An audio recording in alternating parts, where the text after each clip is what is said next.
The Boxing Source here, coming with another video. And this one is a preview of the co-feature bout and the main event that will be over in Arlington, Texas on the 27th of July.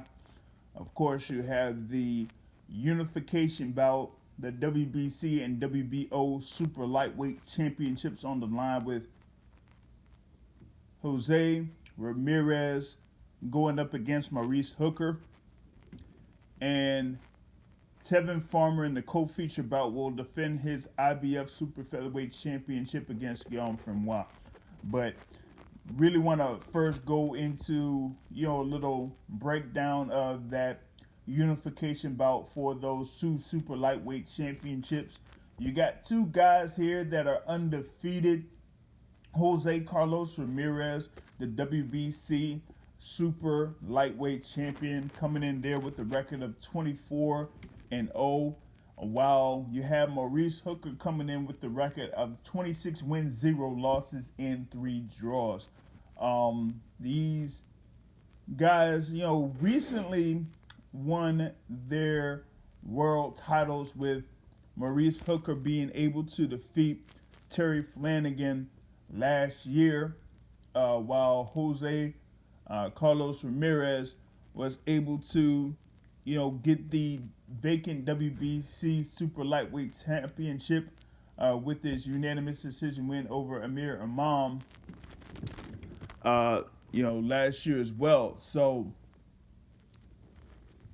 these two guys have had a couple of defenses of their super lightweight titles. And this fight comes at a very good time there in the super lightweight division. Of course, we had a undisputed super lightweight champion in Terrence Crawford.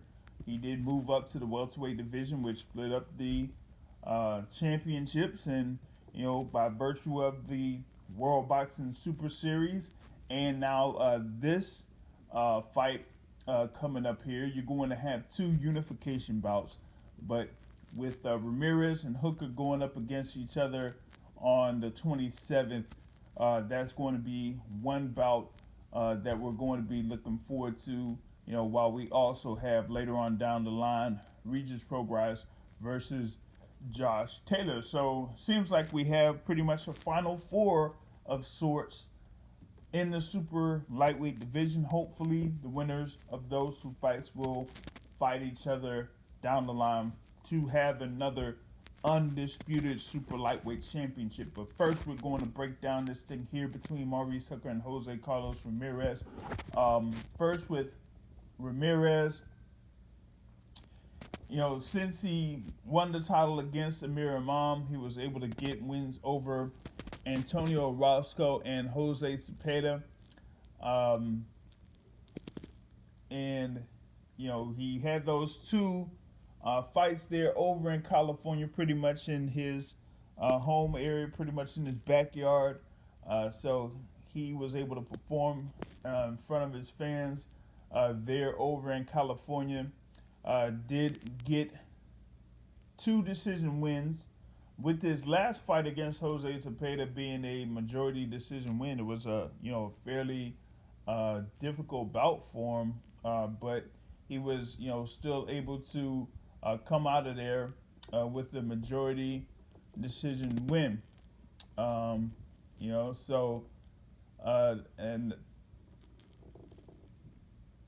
it was, I would say it was like a fairly,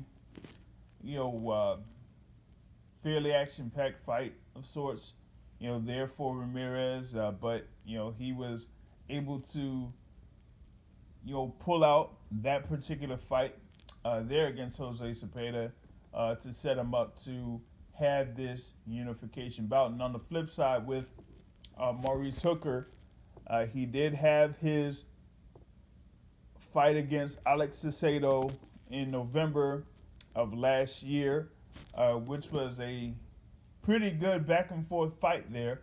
And that was like the second fight where he basically had a road victory against his opponent. He went to Manchester to fight Terry Flanagan to win the belt, and then going to Salcedo's home area in Oklahoma City in order to get a TKO victory, after, being down in the fight in the second round. But,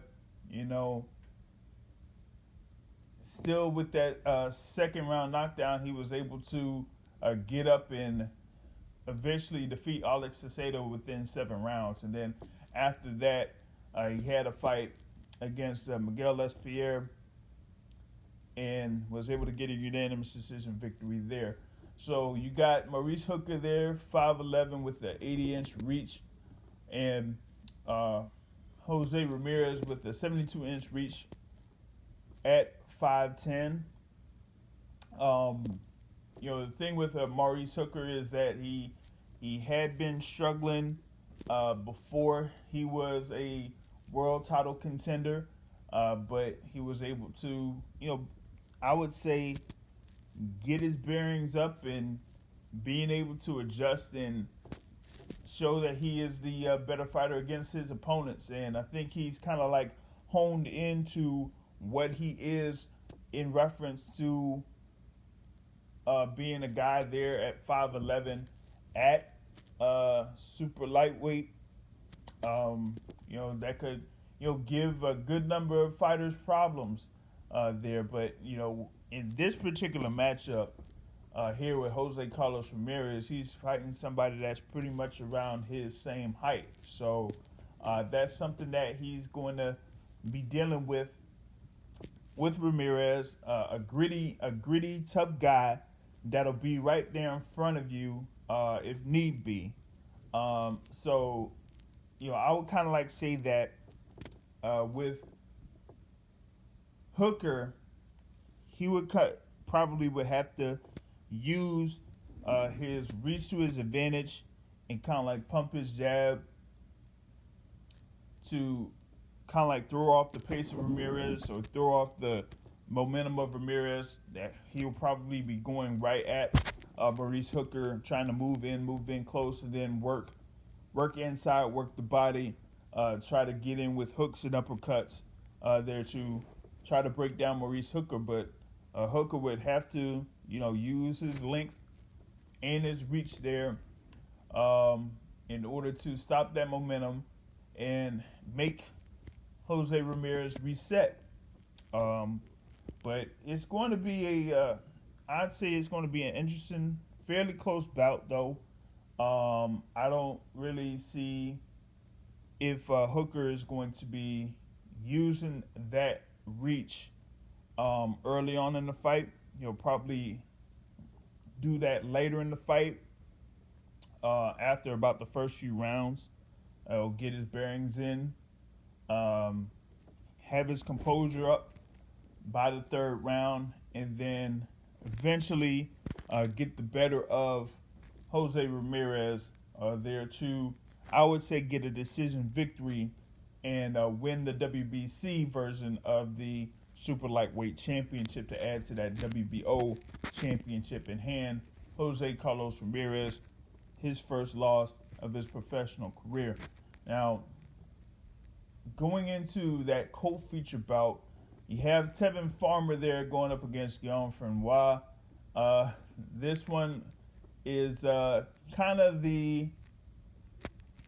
like a crazy little situation because Guillaume Frenois was able to get this opportunity here against Tevin Farmer because he did have a disputed draw decision over Jono Carroll. Jono Carroll had already fought and lost to Tevin Farmer back in March 15th over in Philadelphia. So Farmer is getting his next defense of that IBF Super Featherweight Championship. He's been very active since winning the IBF title against Billy Dibb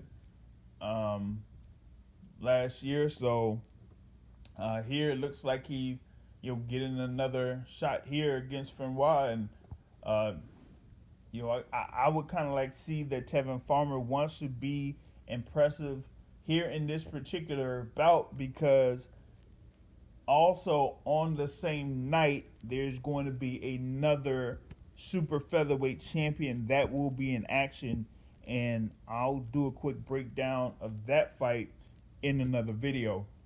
But with Tevin Farmer here, he's had his wins over James Tennyson, over Francisco Fonseca, and then, like I said, over John O'Carroll back in March of this year. So he wants to have like another impressive victory here against Guillaume Frenois. Frenois is coming in there with a record of 46 wins, 1 loss, and 1 draw. He only has 12 KOs to his record, but he did score a recent KO victory. But a majority of his fights have been over in his home country of France. He did go over to Sheffield in his last fight against John O'Carroll and got that disputed draw decision there. So this is his first fight here over in the U.S. But we're going to see that he may be in a whole different class when he's going up against a guy like Tevin Farmer, who, mixes up offense and defense very well in the ring. So for me, I kind of like see that Tevin Farmer is going to get this victory over Guillaume Frenois and retain that IBF Super Featherweight Championship, and then try to move forward to get a significant bout there in the Super Featherweight division. As far as like him trying to get the unification bout that he wants there in that super featherweight division, I don't know, but I'm sure that if he does get this win here over Guillaume Frenois, then he will most likely call out that person there in the super featherweight division, as there is another super featherweight champion that wants to unify, but that other guy now says that he doesn't want to unify. He says that he wants to go ahead and fight somebody else. But that's another story, that we'll talk about later on down the line. But that is kind of like my little preview of what's going to happen here with Maurice Hooker and Jose Ramirez, and then also Tevin Farmer defending this IBF Super Featherweight Championship against the highest rated contender there in Guillaume Frenois. So hopefully y'all will be able to catch it on the zone in the U.S. And then it's provided on other networks around the world. So be sure to catch all of that. And like I said, Boxing Source Radio Show, Sunday night, 7:30 Eastern Time, 4:30 Pacific Time, Blog Talk Radio. Subscribe to the podcast, and I'm out.